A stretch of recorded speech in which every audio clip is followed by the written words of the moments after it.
Welcome to our digital library. Hello friends, MP में सिर्फ highest update देने वाले चैनल पे आपका स्वागत है। ना कि सिर्फ हाईएस्ट अपडेट देने वाला चैनल, यूट्यूब पे एकमात्र चैनल जो आपको एमपी में की इतनी सारी अपडेट प्रतिदिन अपने इस चैनल आवर डिजिटल लाइब्रेरी पे देता है। ना कि सिर्फ हाईएस्ट अपडेट देने वाला चैनल, यूट्यूब पे एकमात्र चैनल जो आपको प्रतिदिन अपडेट के साथ ही साथ आपको ये भी अपडेट बताता है क्या नोटिस आ रहे हैं, क्या रिजल्ट आ रहे हैं, और लाइव सेशन भी आपके माध्यम से रखता है। बहुत सारे बच्चे प्रतिदिन परेशान भी होते हैं, फ़ोन कॉल करते हैं, मैं भी नहीं चाहता वो परेशान हो, इसी के लिए हमने लाइव सेशन का रखा था।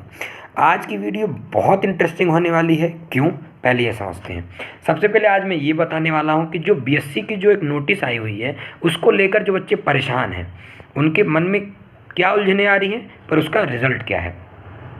दूसरी बात, हम एग्ज़ाम कंट्रोलर जो हमारी मैम थी वो चली गई, असिस्टेंट और डिप्टी जिसे कहते हैं एग्ज़ाम कंट्रोलर, वो भी अभी अपने मूलतः मतलब एग्ज़ाम कंट्रोलर का चले जाने से हमारे रिज़ल्ट हमारे एग्ज़ाम पैटर्न में हमारे एग्ज़ाम होने या लेट होने या इन सब चीज़ों को लेकर के, हमारे रिज़ल्ट टाइम पर आएगा नहीं, इन सब चीज़ों को लेकर के आज का ये वीडियो बहुत ज़्यादा इंपॉर्टेंट है। तो चलिए, अगर आप हमारी वीडियोस को समझना चाहते हैं, मतलब ऐसा नहीं है कि आप सोच रहे हो कि थोड़ा सा देख करके भाग जाए, तो आपको नहीं समझ आएगा। आपको पूरा वीडियो देखना पड़ेगा, तभी अंत तक पूरा वीडियो देखिए, तभी आपको समझ आएगा और लिटरली बहुत इंटरेस्टिंग होने जा रहा है। साथ ही साथ अगर आपने मेरा चैनल सब्सक्राइब नहीं किया है तो चैनल सब्सक्राइब कर लीजिए। चलिए अब स्टार्ट करते हैं।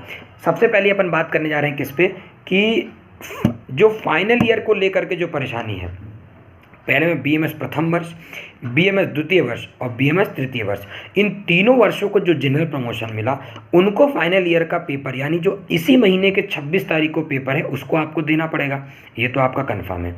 अब जो दूसरी लाइन है उसमें साफ साफ लिखा गया है, जो भी बच्चे, समझिएगा, उसमें लाइन ये है कि 4th ईयर का पेपर निरस्त किया जाता है।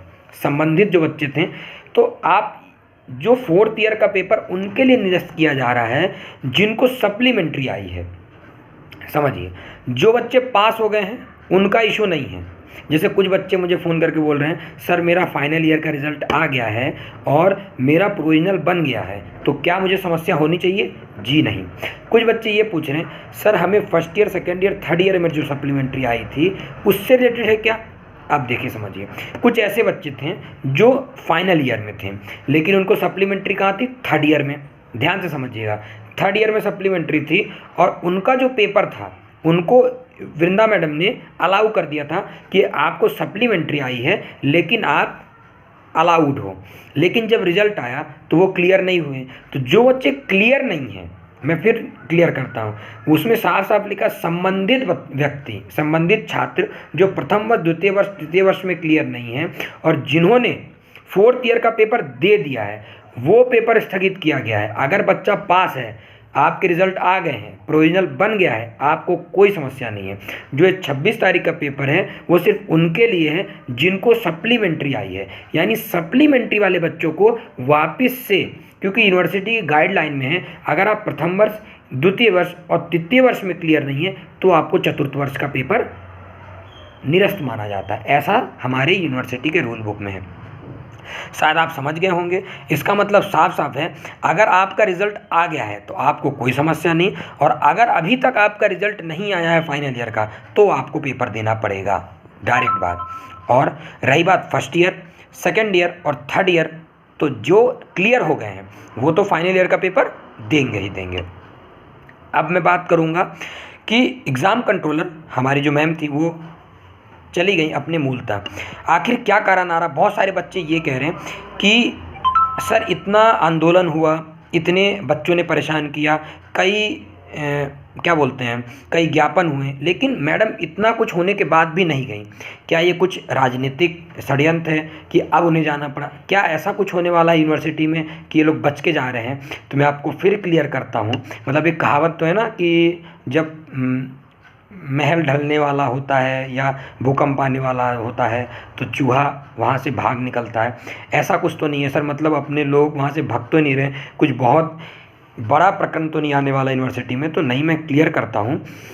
देखिए बात क्या है, अंदर की बात क्या है। वृंदा मैम का वापस जाने का रीज़न ये है, आप सभी को ये जानकारी होनी चाहिए कि मैडम जहाँ से आई थी, इंदौर से, गवर्नमेंट कॉलेज से, जहाँ पे BDS की टीचर थी, वो प्रोफेसर थी सॉरी, वहाँ पे वैकेंसी थी। अब उस वैकेंसी को भरने के लिए वहाँ मूलतः कोई टीचर नहीं थे, तो वो रिक्वायरमेंट के से वो गई और उनका ये मानना था मेरे लिए पढ़ाई ज़्यादा इंपॉर्टेंट है, मतलब बच्चों की शिक्षा ज़्यादा इंपॉर्टेंट है, ना कि यहाँ पे एग्ज़ाम कंट्रोलर।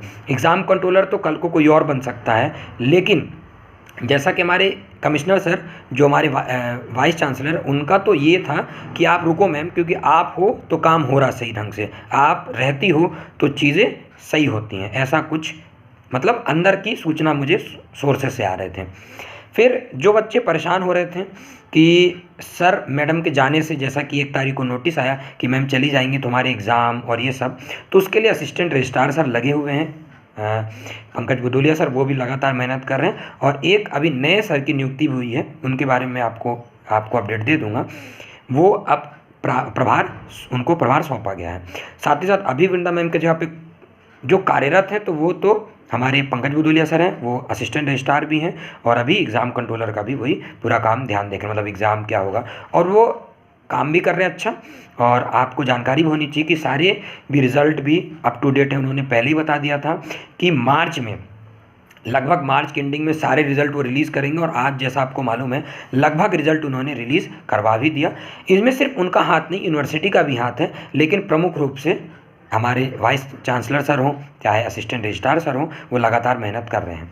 साथ ही साथ प्रोविजनल और इन सब की डिग्रियों के माध्यम से जो काम चल रहा है वो तो आप जान ही रहे हैं। उनके लिए भी assistant registrar sir Amit sir हैं, वो भी पूरा काम, लगभग सारी प्रोविजनल परमानेंट डिग्री भी यूनिवर्सिटी ने रिलीज़ कर दिया है। पूरे जितने CM हेल्पलाइन थे वो क्लियर कर दिया गया, तो यूनिवर्सिटी अपना कार्य नियमित रूप से कर रही है।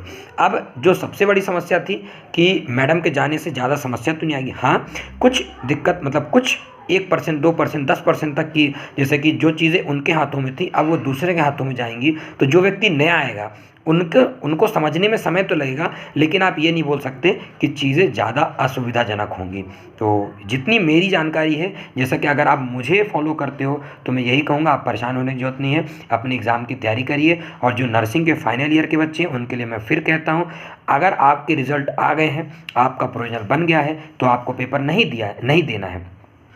अगर आपको सप्लीमेंट्री है और आपका रिजल्ट नहीं आया है, या आप रुक गए हो, जैसे आपने रीटोटलिंग करा ली, अगर आप क्लियर हो गए तो भी मान्य है। ऐसा नहीं कि आपने रीटोटलिंग में ना मान्य होगा, मान्य होगा। अगर आप उसके इन सब प्रकरणों के बाद भी अगर आपका मान्य नहीं है, तो आपको पेपर देना पड़ेगा, और उन्हीं बच्चों के संबंधित में लिखा गया है कि पेपर निरस्त किया गया है। तो चलिए, मैं इस वीडियो क्लोजिंग में यही कह रहा हूँ कि परेशान होने की जरूरत नहीं है, यूनिवर्सिटी लगातार पेपर लेगी। और 26 तारीख का जो BSc नर्सिंग का पेपर है, उसके लिए जो BDS के बच्चे हैं जिनको ये समस्या आ रही थी कि सर हमारे पेपर क्यों स्थगित किए गए, उनके लिए सही न्यूज़ यही है कि आपके रिजल्ट्स अघोषित हैं, तो यूनिवर्सिटी वो घोषित रिजल्ट कर देगी, उसके बाद आपका पेपर लेगी। अभी तक जितने भी पेपर के टाइम टेबल्स आए थे वो एज पर शेड्यूल हो रहा है। BPT का रिजल्ट को लेकर के बहुत सारे बच्चे परेशान थे, लेकिन वो भी यूनिवर्सिटी ने रिलीज़ कर दिया है। सालों लग गए, लेकिन अब आप देखिए यूनिवर्सिटी नियमित रूप से कार्य कर रही है। Thank you. जय हिंद, जय भारत।